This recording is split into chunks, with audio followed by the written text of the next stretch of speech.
Hello and welcome back. Today I want to discuss a hot button topic. I do not do this in order to be divisive. I do this in order to share truth in love and to hopefully allow people to understand that I do this because I want to see them come to the knowledge of the truth.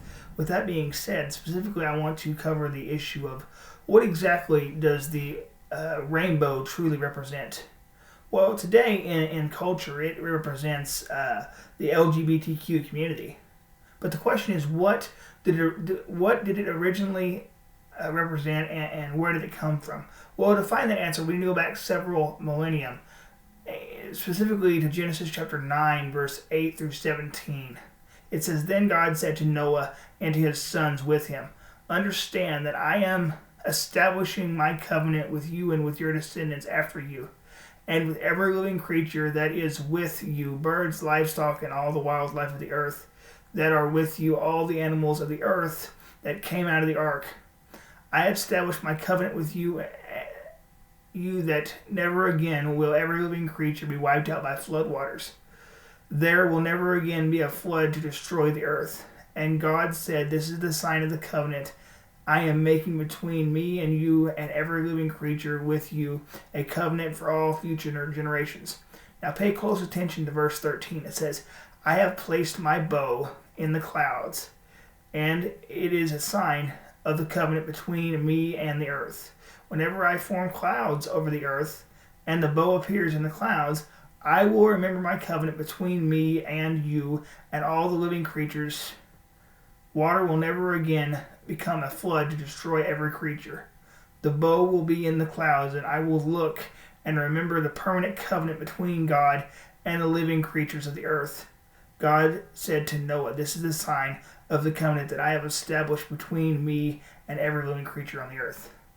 So, according to the biblical text, the rainbow is a sign of the covenant that God will look and see, and he will remember his covenant, specifically saying that he would never flood the earth and kill all living creatures. So the rainbow was never meant to celebrate the sinful perversion of the LGBTQ community. They have turned something that is good into a symbol that celebrates sin, and that's not a good thing, because ultimately sin leads to death. But I want us to also understand that sin has consequences. And we can see that to be the case in Romans chapter 1, verse 18 through 27. It says, "For God's wrath is revealed from heaven against all ungodliness and unrighteousness of people who, by their unrighteousness, suppress the truth. Since what can be known about God is evident among them, because God has showed it to them. For his invisible attributes, that is, his eternal power and divine nature, have been clearly seen since the creation of the world, being understood through what has been made." So the issue is that God has revealed himself through creation, that we can see who he is and his power and what he's like. But the point is that whenever we sin, we suppress the truth. And I want to continue on. It says, "As a result, people are without excuse, for though they knew God, they did not glorify him as God or show gratitude. Instead, their thinking became worthless, and their senseless hearts were darkened. Claiming to be wise, they became fools, and exchanged the glory of the immortal God for images resembling mortal men, birds, four-footed animals, reptiles. Therefore, God delivered them over in their desires of their hearts to sexual impurity, so that their bodies were degraded among themselves. They exchanged the truth of God for a lie, and worshipped and served what had been created instead of the Creator, who is praised forever. Amen."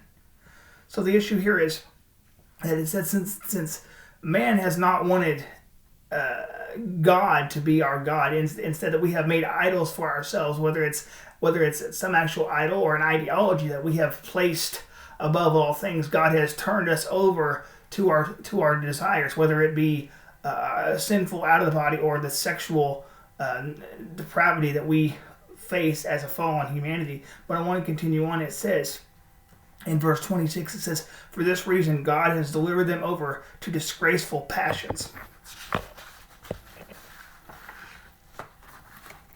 Their women exchanged natural sexual relations for unnatural ones. The men, in the same way, also left their natural relations with women and were inflamed in their lust for one another. Men committed shameless acts with men and received in their own persons the appropriate penalty of their error." So I want to go back and highlight this in the fact that it said, for this reason God delivered them over for their disgraceful passions. It's with regards to, we traded in the truth of God for a lie, and we have allowed, at least humanity at large, has allowed our sexual passions to run wild, and the depravity of our minds has been so seared that we are inflamed with regards to homosexual relations that are not natural. For us to say that we are born this way, that God made me this way, well, that's not the case, because God made man and women to be attracted to one another. He did not make people to be attracted to people of the same sex, because as it says in the text, at the very end, it says in verse 27, it says, "The men in the same way also left natural relations with women and were inflamed in their lust for one another. Men committed shameless acts with men and received in their own persons the appropriate penalty of their error." So the point is that the text is saying that men and women, they have enthroned themselves with the unnatural sexual desire for the people of the same sex, and ultimately that is why we have sexually transmitted diseases, or STDs. Even if you look at honest statistics of the STDs, those transmitted through a homosexual relationship and sexual act is significantly higher than STDs that are transmitted between heterosexual couples.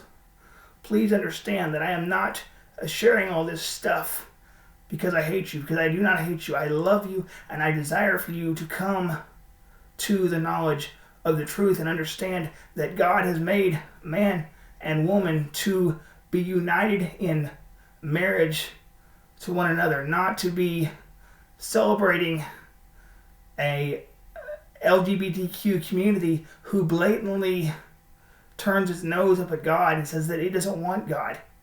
God desires humanity to be in relationship with Him, and then and with regards to marriage, with regards to a heterosexual relationship.